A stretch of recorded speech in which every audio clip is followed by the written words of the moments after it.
प्रिय विद्यार्थियों, पिछले वीडियो की श्रृंखला में आज हम केशवदास जी की रामचंद्रिका के व्याख्या पद 5 व 6 की व्याख्या करेंगे। जिस तरह से हमने केशवदास जी की रामचंद्रिका के पिछले जो भाग हैं, जैसे सीता का रूप वर्णन और राम वंदना, सरस्वती वंदना आदि के बारे में अध्ययन किया, आदि के बारे में चर्चा की, उसी तरह से आज हम परशुराम संवाद पर चर्चा करेंगे। परशुराम संवाद कि किस तरह से सीता जी के स्वयंवर की शर्त के अनुसार राम जब शिव के धनुष का तोड़ देते हैं, शिव के धनुष को भंग कर देते हैं, तो जब परशुराम को ये पता चलता है कि शिव जी का धनुष टूट गया है, तो जो परशुराम जो हैं उनको पौराणिक आख्यानों में बहुत ही उग्र व क्रोधी स्वभाव का बताया गया है। लेकिन क्रोधी स्वभाव के होने के बावजूद भी वो अपने आराध्य में बहुत आस्था रखते थे। शिव से वो बहुत ही प्रेम रखते थे, शिव व उनकी चीज़ों से भी।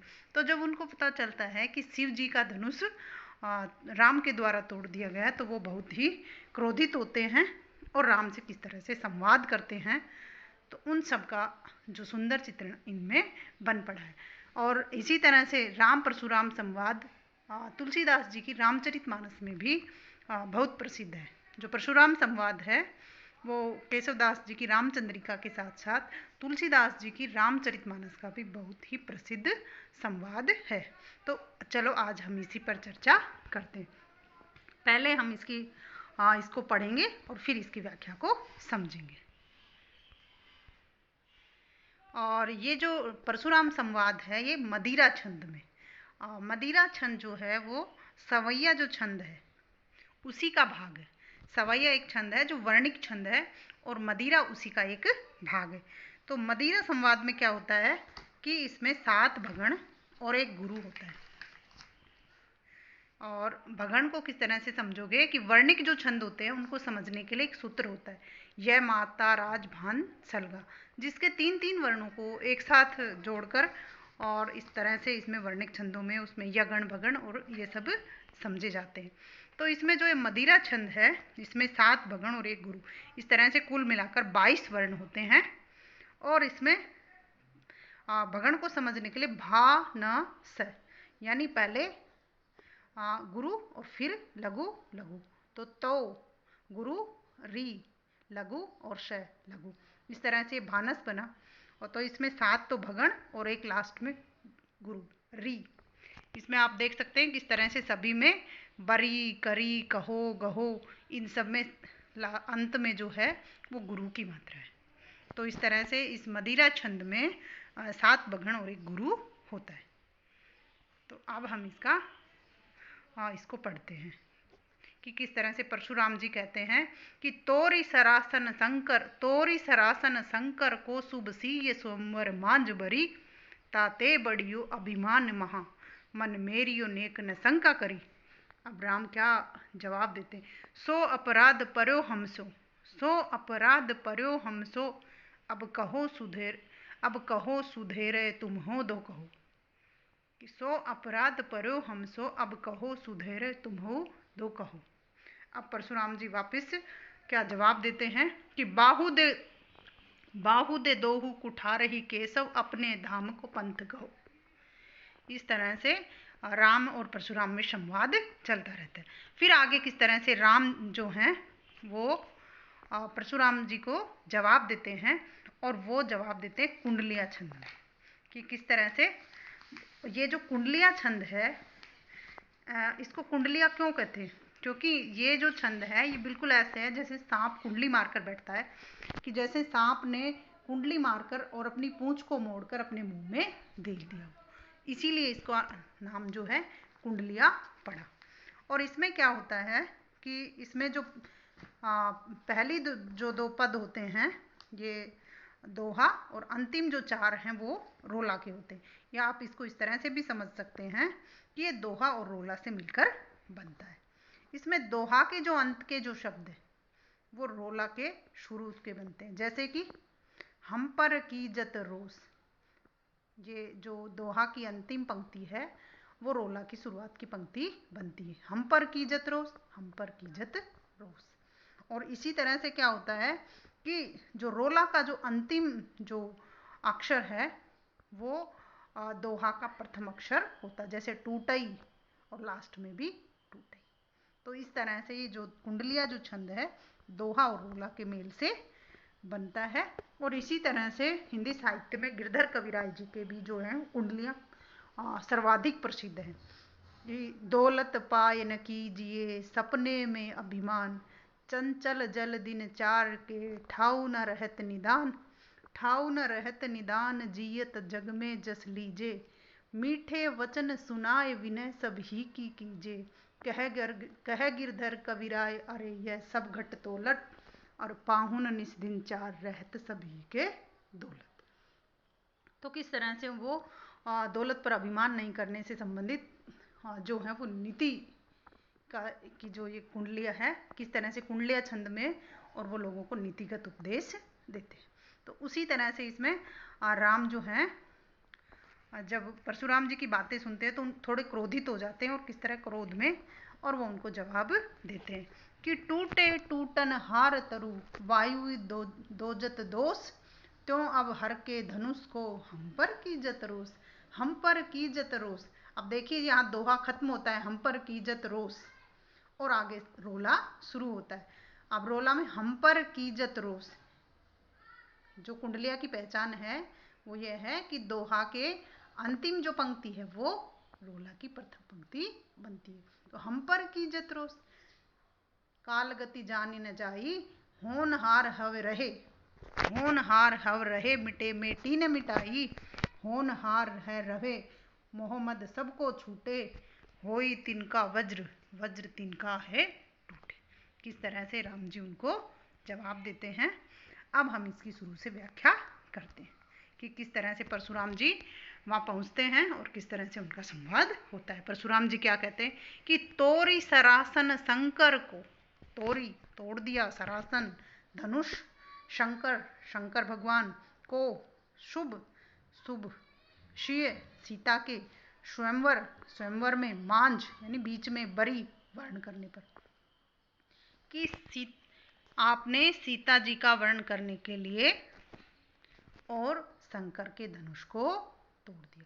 सीता के स्वयंवर के बीच में आपने या इस तरह से कह सकते हैं कि सीता जी का वर्ण करने के लिए, सीता जी का चुनाव करने के लिए, उनका वर्ण करने के लिए, और आपने शंकर का धनुष तोड़ दिया, तुमने शंकर का धनुष तोड़ दिया।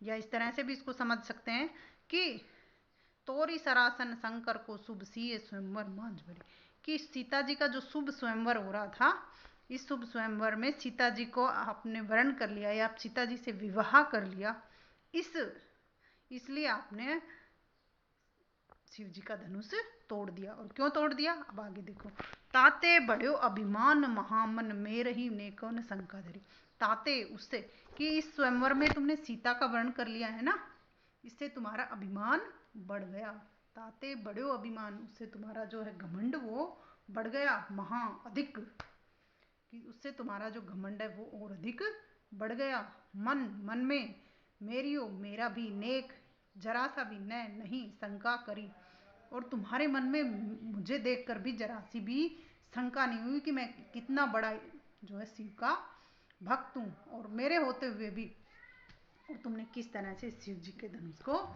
तोड़ दिया, भंग कर दिया। ये क्यों तोड़ दिया? परशुराम जी कहते हैं कि तुम्हारे मन में बहुत अधिक घमंड बढ़ गया कि देखो मैंने किस तरह से सीता को प्राप्त कर लिया, और इस घमंड में आकर और तुमने शिव जी का धनुष तोड़ दिया। अब राम क्या कह रहे हैं, किस तरह से सौजन्य मतलब बड़े ही सीधे तरीके से उनको जवाब देते हैं, विनम्र तरीके से उनको जवाब देते हैं। सो अपराध पर्यो हमसो अब कहो सुधरे तुम हो दो कहो, सो अपराध पर्यो हमसे, कि अब हमसे तो यह अपराध हो गया है, ये गुनाह अब हमसे हो गया है, क्यों सुधरे, अब इसका कैसे सुधार किया जाए, तुम ही दो कहो, कि तुम ही बताओ अब इसको किस तरह से सुधारा जा सकता है। अब ये अपराध तो हमसे हो गया है, लेकिन अब तुम ही बताओ हो कि इस अपराध को किस तरह से खत्म किया जा सकता है, या इसमें क्या सुधार किया जा सकता है। अब परशुराम कहते हैं बाहु दे दोहु कुठारहि केशव अपने धाम को पंथ गहो। वो क्रोधित होकर परशुराम कहते हैं कि बाहु बुझाएं, देई देओ दे दो, दो दोनों, कुठारई परसे को, केशव हे केशव, यहाँ केशव श्री राम जी के लिए आया है कि हे केशव तुम अपनी दोनों भुजाएं मेरे इस परसे को दे दो और आपने धाम को पंथ गो और अपने घर का रास्ता देखो। जिन दोनों भुजाओं से तुमने सीता जी के गले में माला डाली या जिन दोनों भुजाओं से तुमने सीता का वर्णन किया है, उन दोनों भुजाओं को मेरे परसे को, मेरा जो फरसा है इसको दे दो, यानी मैं तुम्हारी दोनों भुजाएं काट डालूंगा। अब इससे श्री राम जी को भी क्रोध आ जाता है और वो क्रोध में आकर किस तरह से कुंडलिया छंद में और परशुराम जी को जवाब देते हैं कि टूट ही टूटन हार तरु वायु दोजत दोष, कि टूटे टूट जाते हैं, टूटन हार जो टूटने वाले होते हैं, तरु पेड़, वायु ही हवा को दोजत दिया जाता है, दोष दोष किस तरह से कह रहे हैं कि राम कि जो टूटने वाले पेड़ होते हैं, जो कमज़ोर पेड़ होते हैं, वो खुद ही टूट जाते हैं या समय आने पर वो खुद ही टूट जाते हैं। और इसका दोष किसको दिया जाता है या कि किस पर आरोप लगाया जाता है, ये जो है वायु पर या हवा पर इसका दोष लगाया जाता है। पेड़ तो खुद ही टूटने वाले होते हैं क्योंकि उनका समय आ गया। हर चीज़ का एक समय होता है और एक समय के बाद हर चीज़ खत्म हो जाती है। तो उसी तरह से जो पेड़ टूटने वाले होते हैं वो टूट जाते हैं और हवा को इसका दोष दिया जाता है। जैसे बहुत सारे ऐसे पेड़ होते हैं जो आंधी आने पर टूट जाते हैं, तो उनको टूटना ही होता है क्योंकि वो कमज़ोर होते हैं। लेकिन दोष किसको दिया जाता है, दोष आंधी को दिया जाता है। तो अब हर के धनुष को हम पर कीजत रोष, त्यों वैसे ही अब हर शिव के धनुष के लिए हम पर कीजत किया जा रहा है, रोष गुस्सा। तो बिल्कुल उसी तरह से कि जिस तरह से जो टूटने वाले पेड़ होते हैं वो टूट जाते हैं और हवा पर दोषारोपण किया जाता है, उसी तरह से ये जो शिव जी का धनुष है ये टूटने ही वाला था और इसके लिए अब आप हम पर गुस्सा हो रहे हैं।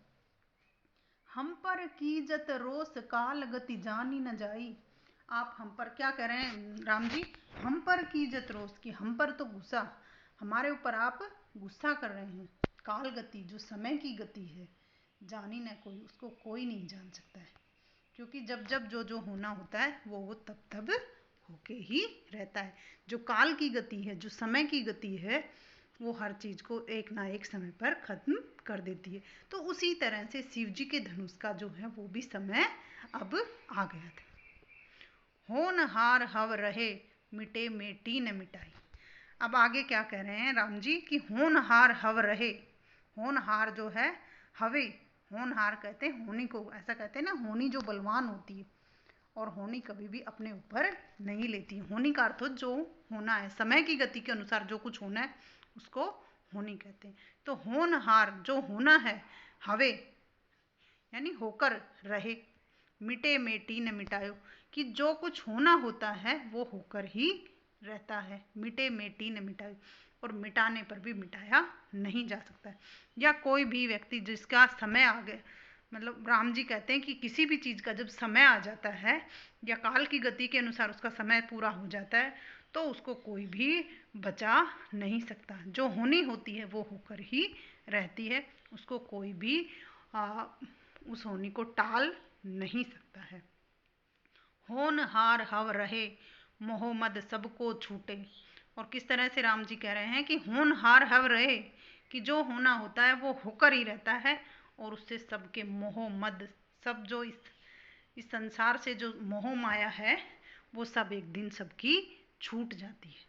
जब होनी जो है वो होकर रहती है तो ये जो मद मोह है वो सब छूट जाता है। होई तिनका वज्र तिनका हुई टूटे। अब किस तरह से राम जी इसमें उदाहरण देकर समझा रहे हैं कि समय आने पर, काल की गति आने पर, होई तिनका वज्र, जो तिनका जो है तृण, जो सबसे कमज़ोर माना जाता है कि तिनका होता है वो भी वज्र बन जाता है, सबसे कठोर। जो तिनका जो है वो सबसे कमज़ोर और वज्र को सबसे कठोर माना गया है। लेकिन क्या कह रहे हैं राम जी की होई तिनका वज्र, वज्र तिनका हवे टूटे, कि जब समय आता है, काल की गति जब आती है तो तिनका वज्र बन जाता है और वज्र जो है वो तिनके की तरह टूट जाता है। तो ये सब मैंने कुछ भी नहीं किया, आप मुझ पर दोषारोपण मत कीजिए, ये सब तो समय की गति के अनुसार हुआ, क्योंकि इस धनुष का भी समय आ गया था। तो किस तरह से इसमें श्री राम जी ने, श्री राम और परशुराम जी के संवाद से और केशव दास जी ने बड़ा सुंदर चित्रण इनमें किया है। और इसी के साथ साथ सवैया और कुंडलिया छंद का भी इसमें बहुत ही सुंदर चित्रण बन पड़ा है। धन्यवाद।